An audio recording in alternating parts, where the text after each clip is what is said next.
Hi everybody. అరే అదేంటి అలా జరుగుతోందేంటి? వాళ్ళ ఓటు వాళ్ళు వేసుకోవడానికి కూడా పోలీసుల కాళ్ళు పట్టి అడిగే పరిస్థితి ఎందుకు వచ్చింది? ఇదేంటి ఇలా జనం స్వేచ్ఛని కాలు రాస్తున్నారు? అసలు ఈ టీడీపీకి ఏమైంది? టీడీపీ రాజకీయంగా ఎంత బలపడిపోయిందా అని చాలా మంది మెసేజ్లు పెట్టడము, ఫోన్ చేసి ఆశ్చర్యాన్ని వ్యక్తం చేయడం అనేది గత 24 గంటలుగా నా పర్సనల్ ఎక్స్పీరియన్స్. వాళ్ళతో పాటు ఇంకా ఎవరైనా ఇప్పటికీ టీడీపీ సాఫ్ట్ కోర్ పార్టీ అనో లేదంటే టీడీపీ ఇప్పుడు అమాంతం బలపడిపోయింది అనో అనుకుంటున్న వాళ్ళకి కొన్ని పర్సనల్ ఎక్స్పీరియన్సెస్ నేను షేర్ చేయాలనుకుంటున్నా.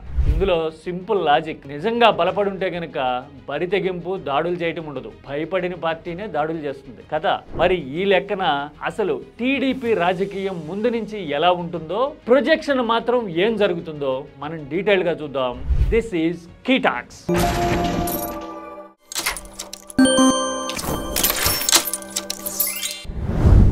మనకి నచ్చిన పార్టీ, మనం మెచ్చిన పార్టీ కాబట్టి వాళ్ళు ఏం చేసినా కానీ బక్కపల్చిన పార్టీ, బంగారం లాంటి పార్టీ, భవిష్యత్తు నిర్మించే పార్టీ, బ్రహ్మాండంగా నడుస్తోంది పార్టీ, అన్నీ బీలే అని ప్రచారం చేసేసుకుంటాం.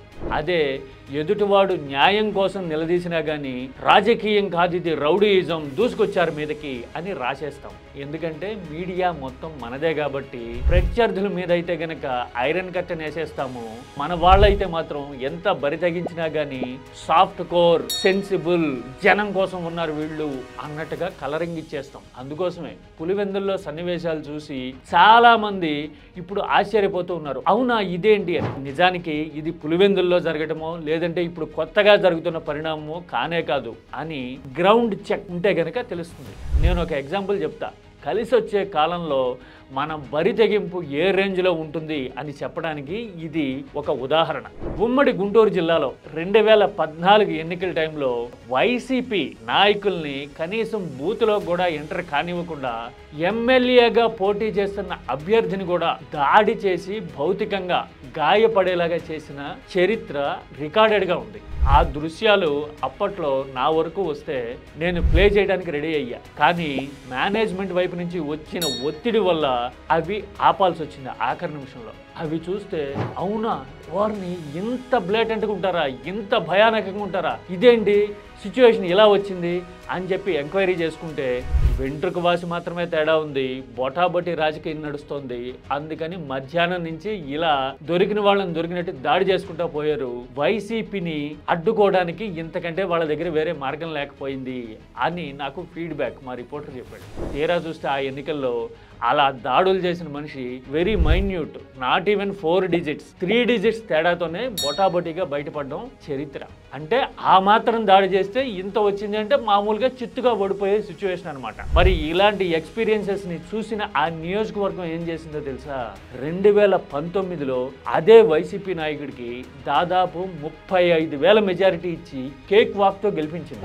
ఆ జిల్లాలో రాజకీయం మొత్తం తిరగబడ్డం రాష్ట్రం మొత్తానికి తెలుసు. అంటే నీకు అనుకూలించే కాలంలోనో లేదంటే గనక నేను ఏం చేసినా ఎవరు మమ్మల్ని ఆపలేరు అనుకున్న క్షణంలోనో రెచ్చిపోవచ్చుగాక, కానీ చూస్తున్న జనం మాత్రం ఇలాంటివి అంత తేలిగ్గా మర్చిపోవడం జరగదు అని ఈ ఎగ్జాంపుల్ చూస్తే మనకు అర్థమైపోతుంది. జనంలో నిజంగా అంత దన్ను లేనప్పుడు ఇలాంటి అవుట్ ఆఫ్ ద బాక్స్ అరాచకం అనేది ముందు నుంచి జరుగుతూ ఉన్నదే. కాకపోతే ఇప్పుడు ఒక విధమైన పోలరైజేషన్ వచ్చి 90% ఆఫ్ ద మీడియా ప్రొజెక్షన్ మొత్తం హంగు, ఆర్భాటం, యంత్రాంగం అంతా ఒకవైపునే ఉండేసరికి సహజంగానే వైసీపీ మీద కొంత సింపతి రావటము, వీళ్ళు అండర్ డాగ్ గా ఉండిపోయారు అని చెప్పి న్యూట్రల్ గా ఉన్నవాళ్ళు కూడా అటువైపు చూసి అరే రే ఇలాంటి సిచ్యువేషన్ వచ్చింది ఏంటి, జనం కాళ్ళు పట్టి వేడే వరకు పరిస్థితి దిగజారటం బాధాకరం కదా, మనం ఇలాంటి వాటిని టాలరేట్ చేస్తే ఎలా అని మాట్లాడుకోవడం కనిపిస్తోంది.